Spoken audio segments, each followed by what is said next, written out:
नमस्कार. आज आपण बनवणार आहोत सोयाबीनचे सीख कबाब. आहेत तर हे व्हेज कबाब, पण चवीला सेम नॉनव्हेज सारखे लागतात.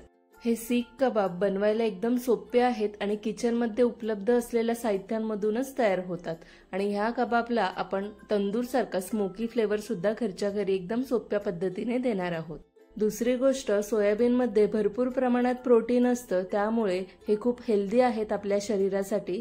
तुम्ही कमी तेलामध्ये सुद्धा हे फ्राय करू शकता. तर चला सोयाबीनचे सीख कबाब बनवायला सुरुवात करूया. एका भांड्यामध्ये 2 कप सोयाबीन घेतलेला आहे. सोयाबीन लहान आणि मोठ्या आकारामध्ये येतं, कोणतंही तुम्ही घेऊ शकता.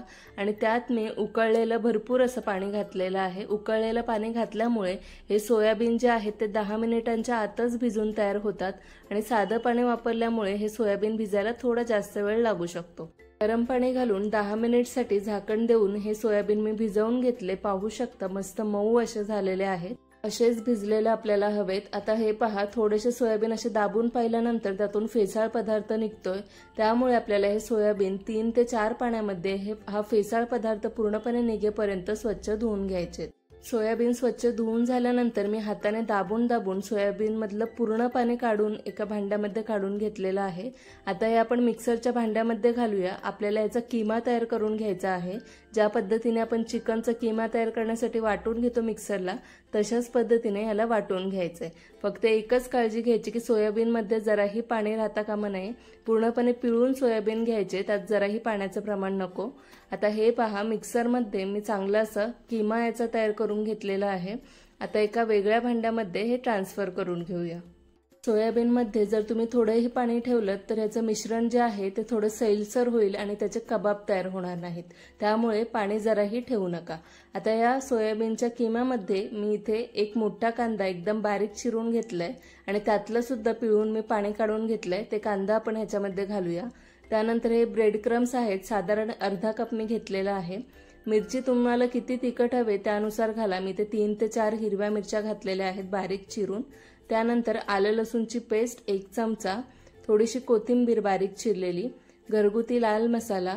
इथे तुम्ही सर्व प्रकारचे मसाले ऍड करू शकता. पाव चमचा हळदी पावडर, 1 छोटा चमचा गरम मसाला, 1 चमचा आमचूर पावडर. इथे तुम्ही चाट मसाला सुद्धा ऍड करू शकता आणि चवीनुसार मीठ. आता हे सर्व पदार्थ मिक्स करून घेऊया. तुमच्या घरामध्ये जिरे पावडर, धना पावडर किंवा घरगुती लाल तिखट जे मसाले असतील ते सर्व तुम्ही याच्यामध्ये घालू शकता. आणि ब्रेड क्रम्स मी इथे बाइंडिंगसाठी घातलेला आहे. ब्रेड क्रम्स नसेल तर ताजं ब्रेड सुद्धा तुम्ही इथे वाटून घालू शकता. सर्व मसाले हातानेच मिक्स करून घ्यायचे, म्हणजे आतपर्यंत सोयाबीनचे हे सगळे मसाले मुरले पाहिजेत.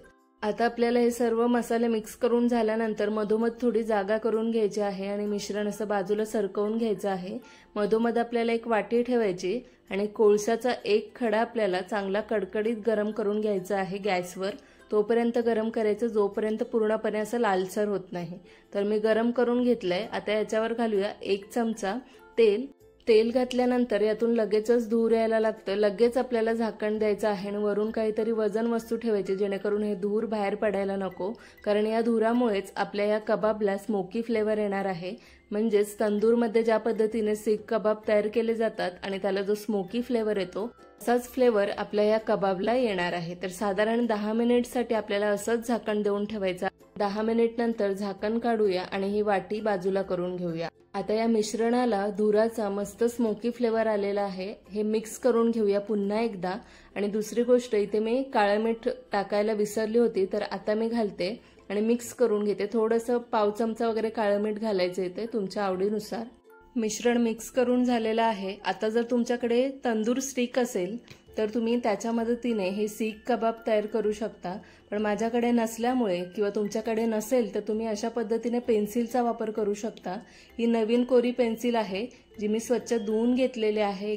आता हातावर थोडं मिश्रण घ्यायचं आणि व्हिडिओत दाखवल्याप्रमाणे सीख कबाब तयार करून घ्यायचे. फक्त कबाब तयार करताना खालच्या बाजूने आणि वरच्या बाजूने सुद्धा आपल्याला कडा बंद करून घ्यायच्यात. कारण सीख कबाब बाहेर काढताना खालून किंवा वरून तुटण्याची शक्यता असते. तर आता एक कबाब तयार झालेला आहे, प्लेटमध्ये ठेवूया. दुसरं अजून एक दाखवते. असं थोडं मिश्रण घ्यायचं, पेन्सिलच्या मधोमध लावायचं आणि हलक्या हाताने दाबत दाबत त्याला असा आकार देऊन घ्यायचा. खालच्या बाजूने आणि वरच्या बाजूने सुद्धा कडा ज्या आहेत त्या बंद करून घ्यायच्या, म्हणजे ते काढताना तुटणार नाही. कबाब पूर्णपणे तयार झाल्यानंतर फक्त हातावर ठेवायचं आणि एकदम हलक्या हाताने दाब न देता पेन्सिल बाहेर काढून घ्यायचे आहे, म्हणजे हा कबाब कुठूनही तुटला जात नाही। सर्व मिश्रणाचे मी असे कबाब तयार करून घेतलेले आहेत। आता यांना फ्राय करून घेऊया। तर एका पॅन मध्ये मी थोडं तेल गरम करून घेतलेलं आहे। हे डीप फ्राय सुद्धा तुम्ही करू शकता, पण मी कमी तेलामध्ये हे फ्राय करून घेते। तर हे सगळे कबाब आपल्याला गरम तेलामध्ये असे सोडून घ्यायचे आहेत। सुरुवातीला एखाद मिनिट गॅस थोडी जास्त ठेवायची, म्हणजे मीडियम टू हाय फ्लेमवर असं अधूनमधून करायचं आणि कबाब एकाच बाजूने चांगले फ्राय करून घ्यायचे, सारखे पलटायचे नाही, कारण हे पलटताना तुटू शकतात। जर तुम्ही लगेच यांना हात लावला तर हे कबाब तुटू शकतात। त्यामुळे एकाच बाजूने चांगले हे फ्राय होऊ द्यायचे, त्यानंतरच दुसऱ्या बाजूने पलटून घ्यायचं। सगळ्या बाजूने सारखा रंग येईपर्यंत आपल्याला हे फ्राय करून घ्यायचे आहेत। तर इथे सर्व फ्राय करून झालेले आहेत। आता एका प्लेटमध्ये काढून घेते। फ्राय पूर्णपणे झाले की याला असं सगळ्या बाजूने सारखा रंग येतो आणि वरून थोडे असे क्रिस्पी होतात। तर अशाच पद्धतीने हे उरलेले कबाब सुद्धा मी फ्राय करून घेतले। आता हे सुद्धा प्लेटमध्ये काढून घेऊया। कबाब तयार झाले की वरून तुम्ही हलकसं असं बटर सुद्धा लावू शकता, नाही लावलं तरीही चालेल। आता वरून मी थोडीशी कोथिंबीर आणि कांदा घालून घेणार आहे आणि हिरवी चटणी सुद्धा मी तयार केलेली आहे।